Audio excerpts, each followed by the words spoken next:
Karşı tarafa geçelim. Ben ayrıyeten geleyim inşallah. Özel bir vakit ayıralım. Beraber konuşalım. Hür adaylarımız için destek talebinde bulunuyoruz. 5 vekil adayız. Önde gitsin. Buyurulmaz. Hüdapara'dan sizden destek talebinde bulunuyoruz. Ve adalet hakkımız var. Başı hakkında inşallah. Rahat inşallah. Elhamdülillah.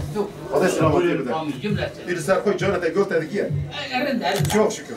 Artık valide. Ama nasıl ki ya? Nasıl teravisin? Bu kat ihtiyar bir de neviye verge. Yani yani Narla ben neviye. yani karşıda ya. Evet.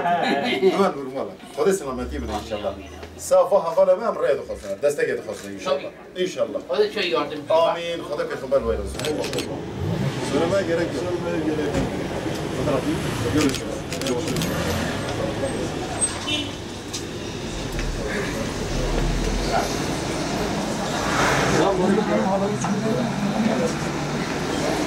Var, Ali Bey var. 5 tane adayımız var. Dürüst siyaset, gerçek adalet diyorsun inşallah. Peki, Allah'a emanet olun. Görüşmek üzere. Hayırlı işler. Bereketli kazançlar olsun inşallah. Allah senden razı olsun. İyisiniz. Allah senden razı olsun. Teşekkürler. Ya Kemal abi uzun zamandır görmüyorum. Kemal abi nerededir?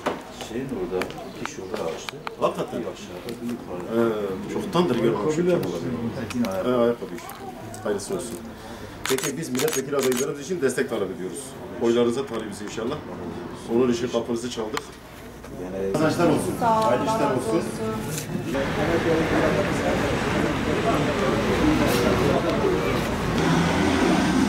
مرحبا Merhaba Sefer Hanım. Ben Mehmet. Ben Mehmet.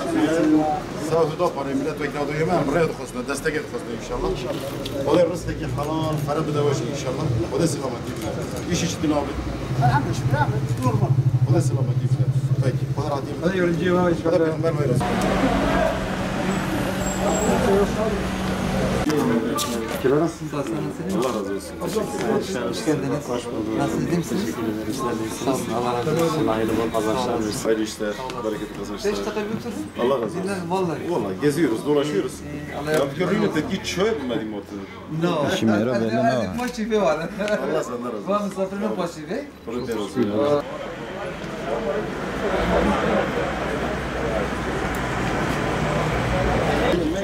Abi abi nasılsın? Sağ olasın abi. Sen de iyisin inşallah. Burada parmak adaylar için destek talep. Bekleriz. Eyvallah. Allah razı olsun. Burada parmak milletvekili adayları arkadaşlarımız adaylar için destek talebinde bulunuyoruz. Allah seni de. Kadar atayım. Var mı isteğin? Serçal efendim. Kadar atayım. Amin. Bu da benim partim yazıyor.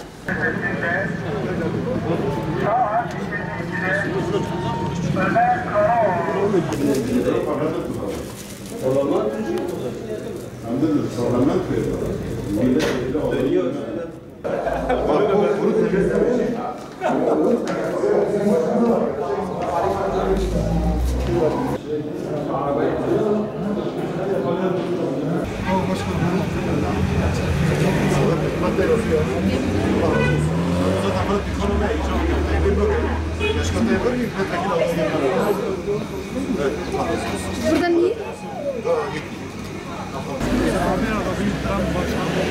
Biz seçim standlarına başladık. Geçen sizin Ankara muhabiri Tam zamanında o.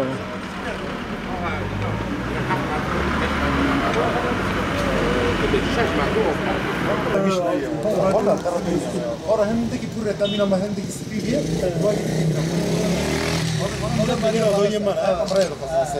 Evet, Bismillahirrahmanirrahim. Değerli basın mensupları, malumunuz 24 Haziran seçim milletvekili erken genel seçimi için partiler seçim startlarını verdiler. Bizler de Hüdapar olarak fiili olarak zaten sahadayız ama seçim startımızı vermiş bulunuyoruz. Ben de bir Adıyamanlı, bir Kahtalı olarak istedim ki seçim startımızı Adıyaman'dan, Kahtamızdan verelim. Allah hayırlara vesile kılsın. Milletvekili adaylarımızla beraber Adıyaman'dan 5 milletvekili adayımız var. Bu milletvekili adaylarımızla beraber bir esnaf ziyaretinde bulundum. Böylelikle Türkiye siyasetine vira bismillah diyelim inşallah. Allah hayırlara vesile kılsın. Memleketimizin çok ciddi anlamda elbette hem içte hem de dışta bir takım sorunları var. Memlekette iktidarın da yanlışları olduğu gibi asıl olarak bu memlekette ciddi anlamda bir muhalefet sorunu var. Muhalefet ya tamamen sessiz ya da iktidarın icraatları karşısında dünyanın en iyi işini de yapsalar biz onlara muhalefet edeceğiz şeklinde bir zihniyete sahip. Hüdapar olarak biz kendimizi İslami muhalefet olarak değerlendiriyoruz. Yapılan doğru kimden gelirse gelsin, gerek iktidardan gerekse muhalefetten bunu destekleyeceğiz. Yanında yer alacağız ve takdir edeceğiz. Yanlış kimden gelirse gelsin, ister iktidardan, isterse muhalefetten bunun karşısında yer alacağız. Esasen halkımızın ve milletimizin bizden beklentisi de budur. Milletimizin beklentisi doğrultusunda bir siyasi anlayışı inşa etmeye çalışacak ve inşallah bu hür kadrolarla erdemli ve faziletli bir toplumun inşa edilmesi için gayret sarf edeceğiz. Bizler siyaseti çıkarlar adına değil, ibadet bilinciyle yapıyoruz. Allah hayırlara vesile kılsın, gazamız mübarek olsun inşallah.